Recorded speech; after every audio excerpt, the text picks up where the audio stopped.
I am here today with a video on how I trained my attention. I went through a time in my life where it was very difficult for me to focus on anything. I was on social media a lot and I was just very distracted and pulled in many different directions.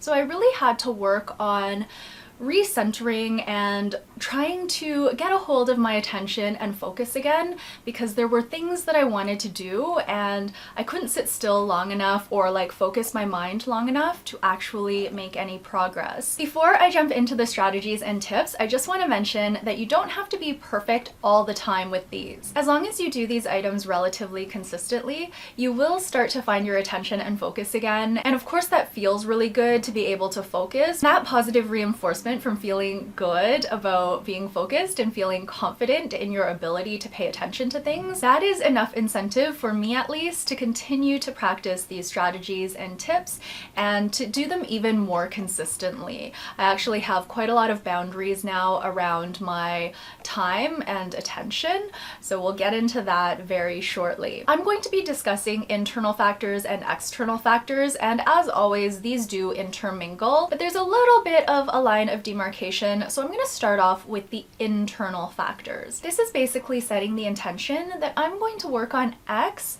for Y amount of time. I do this with almost everything. So this could be paid work, working on my book, sitting down to record this YouTube video, even things like watching shows on television or going to see a movie. This is all time that I'm treating very intentionally, that this is going to be my main focus, my priority for the next hour or however long I've set aside. So for example, if I go to see a 2-hour movie, I'm not checking email right before the movie because I don't want my attention to be taken away from what I'm about to see on the screen. So that intentionality, or that mindfulness if you will, is super important, because if you don't want to pay attention, you're not going to pay attention. Setting that intention is basically you telling yourself that this is important to me, I want to do this activity. There are certain tactical things that you can do to help you with this intention. If I'm about to sit in front of the computer to work on something, what I find really helpful is to set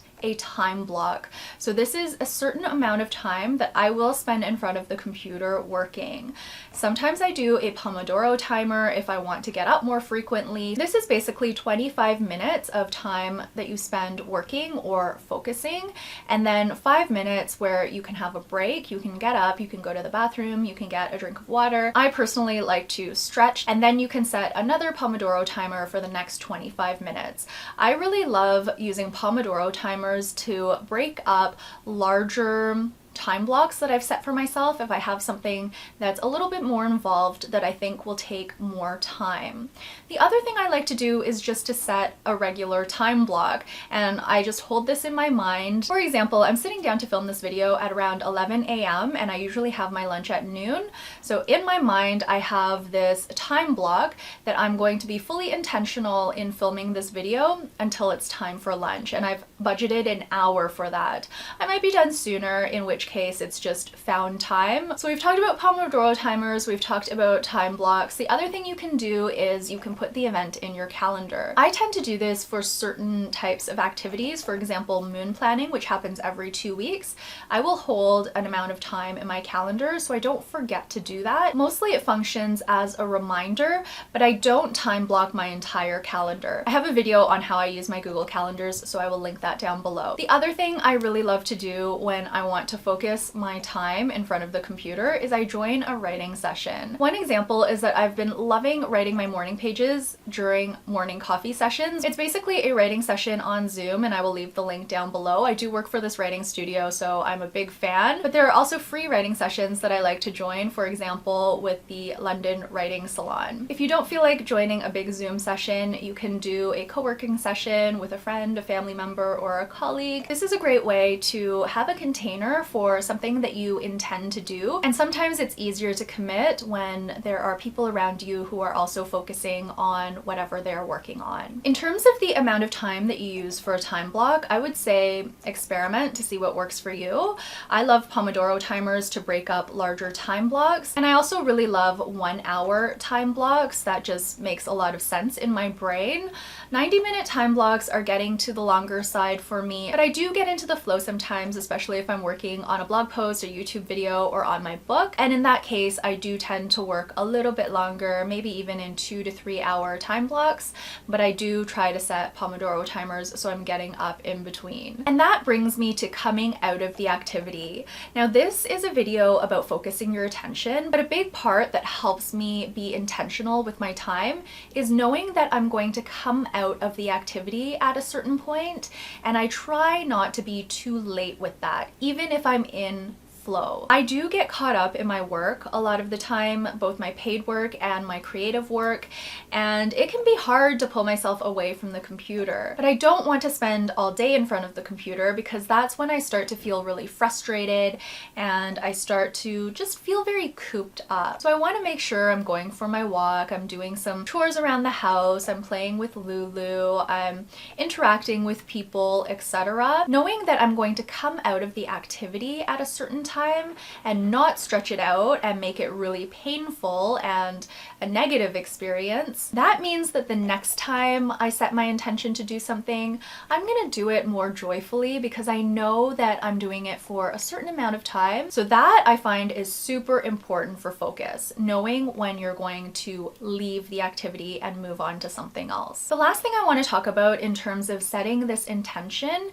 is that I group a lot of similar activities together. So I'm not working on my book for 10 minutes and then checking email for 5 minutes, and then working on my book again for 15 minutes, and then doing some paid work for half an hour, and then checking social media, etc., etc. The other things I time block are relaxation activities. It might sound silly to set an intention for an hour of I am going to play games on my phone. It seems like such a silly thing, such a small thing, and maybe such a trivial thing, but it's a way that I practice reclaiming my focus and my attention, and it really does help in the bigger picture when I do want to focus on my writing, or I do want to be present in a conversation.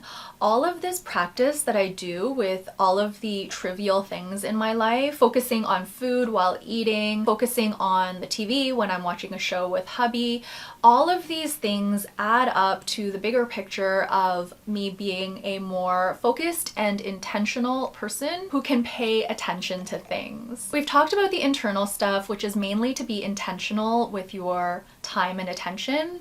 Now let's focus on the external stuff. The most critical thing to keep in mind when you're trying to be intentional and you're trying to pay attention to something is to limit the number of distractions. Now, we all know what these are, but I'm going to go through them in a little bit of detail because this is a really important part of training your attention. One thing that I like to do when I'm about to sit down in front of the computer to work on something is I try to set myself up for success, and I try to get everything I need into my workspace so I don't have to get up unless my Pomodoro timer goes off or unless my time block is done. Having everything I need around me, for me, usually means having a hot beverage like a tea or a coffee, or sometimes I just have a glass of warm water. I also like to have lip balm and tissues, and I like to have hand cream around me even though I don't always use it. The other thing I like to have is a scarf or something to cover up if I get cold, and I also go to the bathroom before I start whatever it is I'm doing. Again, this is my way of making sure I have everything I need so I don't create an excuse to get up and do something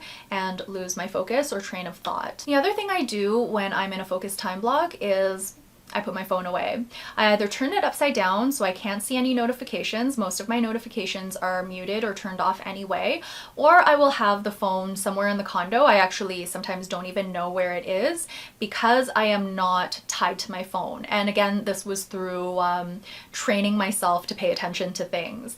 I stopped wanting to be on my phone because a phone is a hub for distraction. Turning off your notifications might be too severe for your lifestyle. I like doing this for my own peace of mind, but how you find peace of mind may be different. Some people like to have notifications on just in case something important comes up. For example, if you are caregiving for an elder or if you have children, I totally understand having notifications on for that. But for me, leaving notifications off has worked really well. So most of the people around me know that I don't check my phone frequently. I do silence unknown callers, but people who are in my contact list can get through to me. I don't have any push notifications on at all. These are things that might pop up on your screen or vibrate your phone or make a noise. I do have some visual notifications on here and there.